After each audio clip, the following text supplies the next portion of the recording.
শহর থেকে কিছু দূরে উলাপুর গ্রাম। এই গ্রামে নীরেন তার মা ও স্ত্রী কমলিকাকে নিয়ে এক কুটিরে বসবাস করত। নীরেনের চাষবাসে ছিল ভরসা। ভাগের জমিতে সে দিনমজুরের কাজ করত, আর কমলিকা ঘর সংসার সামলাতো।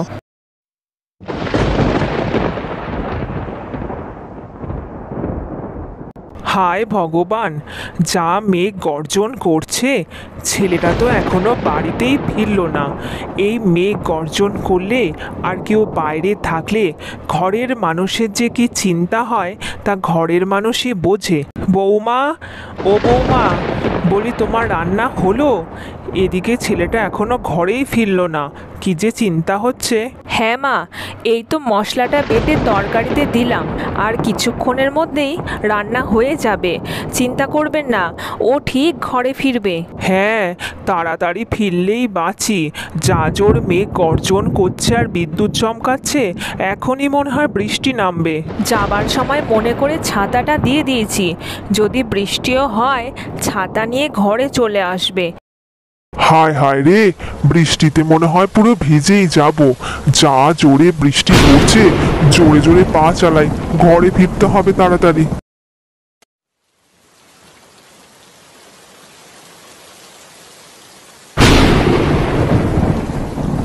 নীরেন, তুই এসেছিস খোকা? কি যে চিন্তা হচ্ছিল। যাক, হাত মুখ ধুয়ে এখন ভেতরে চল, কিছু খেয়ে নিবি। বৌমার রান্না প্রায় হয়ে এসছে, এই তোর জন্যই আমরা বসে আছি। সে কি মা, তুমি এখনো আমার জন্য না খেয়ে বসে আছো?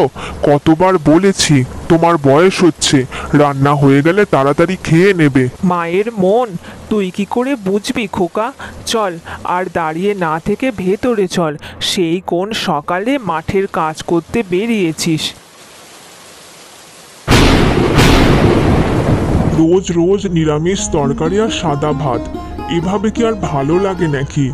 জানি দিনমজুরের কাজ করে টাকা উপার্জন খুবই কম, তবুও ভাবছি কাল একটু মাংস নিয়ে আসবো। পোড়া কপাল আমার, আমিও যে তোদের জন্য কিছু করব কিছুই পারি না। সংসারের বোঝা হয়ে বসে আছি। তোর বাবাও তো আমার সাথে সংসার করে না, কি আর বলি বল। না না মা, এভাবে কেন বলছেন? আমরা দুজনে তো আছি, সংসারে যা কিছু প্রয়োজন আমরা দুজনে মেটাবো। আপনিও তো চিন্তা করবেন না। আমার রোজগার তো খুবই কম, কিন্তু কাল ভাবছি মহাজনের কাছ থেকে একটু টাকা ধার করেই মাংস কিনে আনবো। খেতে যে কত ভালোবাসে। পোড়া কপাল আমার, গরিব ঘরে জন্মেছি আর টাকা পয়সা উপার্জন করতে পারি না। দিন মজুরের কাজ করে আর কতই বা টাকা পাবো। আচ্ছা আচ্ছা, ঠিক আছে, আমি বরং কাল একটু গরম গরম রুটি তোমার জন্য করে দেব। রুটি আর মাংস তুমি যখন কাজ করতে যাবে একটু পাঠিয়েও দেব, গিয়েও খেতে পারবে।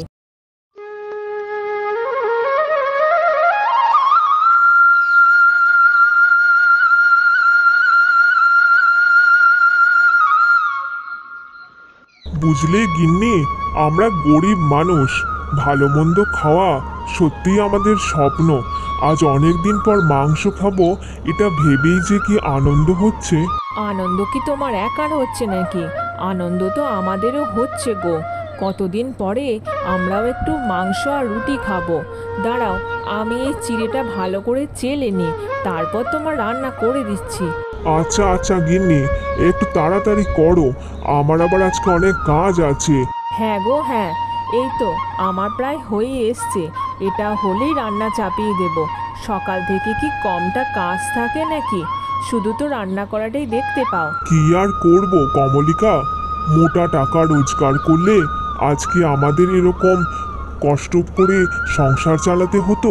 শোনো, সৎ পথে টাকা রোজগার করো, দেখবে ভগবান একদিন ঠিক সহায় হবে। সৎ পথ যতই কঠিন হোক না কেন, তার ফল কিন্তু ভালোই হয়। সত্যি, মানুষটা সারাদিন পরিশ্রম করে কি করে আমাকে আর শাশুড়ি মাকে ভালো রাখবে তার জন্য। কবে যে ভগবান মুখ তুলে তাকাবে কে জানে। যাই হোক, রান্নাটা তো প্রায় হয়েই এলো।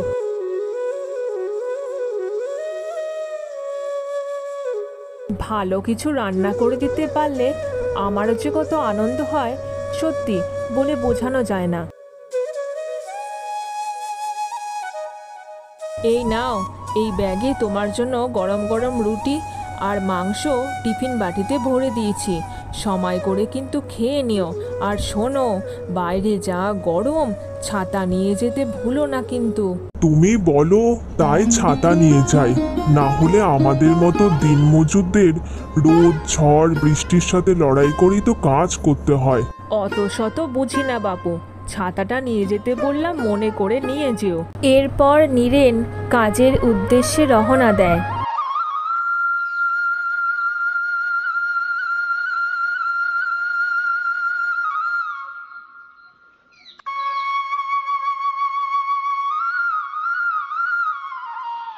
বড্ড খিদে পেয়েছে। আহা, রুটি মাংসের যা গন্ধ বেরোচ্ছে, এখনই কপ কপ করে খেয়ে নি। এমন সময় একটা কুকুর রুটি মাংসের গন্ধ পেয়ে সেদিকেই ছুটে আসে। আহারে, কুকুরটার মনে হয় বড্ড খিদে পেয়েছে।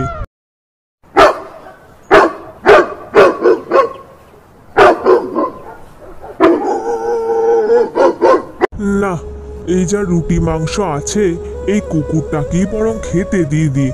বেচারা মনে হয় কয়েকদিন খেতে পায়নি। খা কালু, খা। সত্যি, যদি আমার অনেক টাকা থাকতো, এরকম পেট ভরে খাওয়াতে পারতাম রে তোকে, রোজ রোজ খাওয়াতে পারতাম। এরপর ওই কুকুরটি নীরেনের সাথে সাথে চলতে শুরু করে এবং এভাবেই চলতে চলতে সে নীরেনের বাড়ি অবধিও পৌঁছে যায়।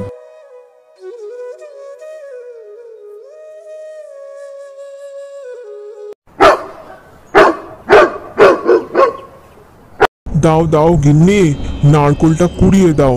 নারকোল কুড়া দিয়ে একটু মুড়ি খাই, বড্ড খিদে পেয়েছে। ও মা, তোমার এর মধ্যেই বুঝি খিদে পেয়ে গেল? সকালে তো রুটি আর মাংস করে দিলাম, তুমি কি খাওনি নাকি রুটি মাংস? সে অনেক কথা, খাওয়া আর হলো কোথায় গিন্নি? সবে রুটি মাংসটা নিয়ে গাছতলায় বসেছিলাম কাজ সেরে, ঠিক তখনই একটা কুকুর কোথা থেকে চলে এলো। এমন ক্ষুধার্ত চোখে তাকালো, আমি না খেতে দিয়ে পারলাম না। শুধু তাই নয়, ওই যে বাইরে ঘেউ ঘেউ শুনতে পাচ্ছ, কুকুরটা আমার ঘর অবধি এসে গেছে। ও মা, তাই বুঝি? তা তোমার যা দয়ার শরীর, যা করেছো ভালো করেছো, একটা প্রাণীও তো খেয়েছে।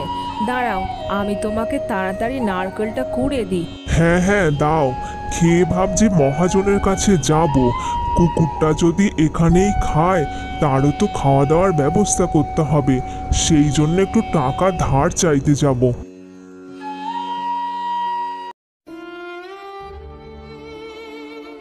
না না না, আমার টমিকে যতক্ষণ না এনে দিচ্ছ, আমি কিচ্ছু খাবো না। কেউ আমাকে জোর করেও খাওয়াতে পারবে না। টমিকে ঠিক খুঁজে পাওয়া যাবে। তুই এভাবে না খেয়ে থাকলে তোর যে এবার শরীর খারাপ হয়ে যাবে। আর কতদিন এভাবে না খেয়ে থাকবি মনা? না না, আমি খাবো না। আগে তোমরা আমার টমিকে এনে দাও, আমি ওর সাথে খেলা করব আর ওর সাথে একসাথে খাবো। কিরে, মনা কিছু খেলো না? আজও বায়না ধরে উঠে গেল।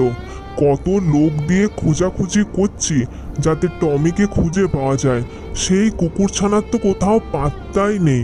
না বাবা, আজও খেতে চাইলো না, খালি বলছে টমিকে এনে দাও। এ এক মহা জ্বালায় পড়া গেল। আমার একমাত্র নাতনি এরকম মনমরা হয়ে পড়ে আছে।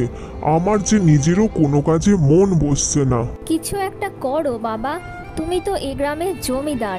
লেঠেলদের আরো বেশি করে খোঁজ নিতে বলো। কর্তামশাই, আমার একটু দরকার ছিল, তাই আর চলে এলাম। বলি, কিছু টাকা ধার লাগবে। এই কদিন হলো আমার বাড়িতে একটা ছোট কুকুরছানা এসেছে, তাকে দিন দুবেলা খেতে দিতে হলে ভালোই খরচ হচ্ছে। আমি তো দিনমজুরের কাজ করি, সবই তো জানেন কর্তামশাই। একটু টাকা ধার পেলে ভালো হতো। আচ্ছা আচ্ছা, ঠিক আছে, আমার কাছ থেকে 1000 টাকা নিয়ে যাস। আর শোন, যা খরচ খরচা লাগবে চেয়ে নিবি, লজ্জা পাবি না। সত্যি কর্তামশাই, আপনার মতো মানুষ হয় না। আজ আমি চলি তাহলে। সত্যি আমাদের টমিটাও তো আজ কয়েকদিন হলো হারিয়ে গেছে, কে জানে কোথায় আছে।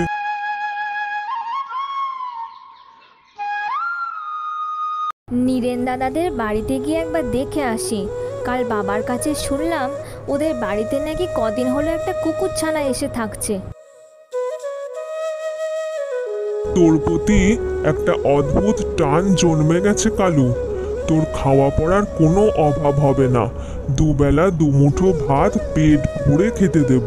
ওমা, এ তো আমাদের টমি। এ কি দেখছি আমি? না, নীরেন দাদার সাথে এটা নিয়ে কথা বলতেই হবে। এ কি ছোট দিদিমণি, আপনি আমার বাড়িতে? আসুন আসুন, ভেতরে এসে বসুন। আসলে নীরেন দাদা, একটা কথা ছিল।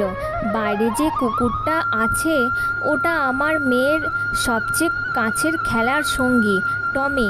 আজ 1 সপ্তাহ হলো ওকে আমরা খুঁজে পাচ্ছিলাম না। সে কি, তাই নাকি?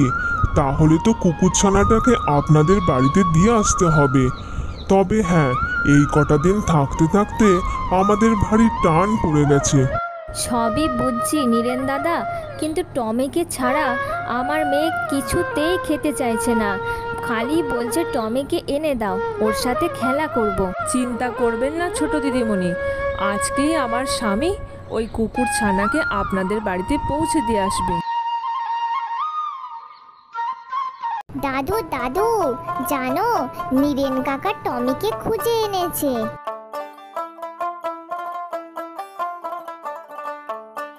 কর্তামশাই আমাকে ডেকে পাঠিয়েছিলেন, বলে কিছু দরকার ছিল। আমি তো টমিকে দিয়ে দিয়েছি। বাবা নীরেন, কি বলে যে তোকে ধন্যবাদ দেব আমি নিজেও জানি না। আমার নাতনির সবচেয়ে প্রিয় জিনিসটাকে তুই খুঁজে নিয়ে এসেছিস। তুই আমার যা উপকার করেছিস তার পুরস্কার স্বরূপ তোকে 1 লক্ষ টাকা দিলাম। আর যা আজ অবধি ধার দেনা করেছিস আর কিছুই শোধ করতে হবে না। তুই আমার নাতনির জীবন ফিরিয়েছিস।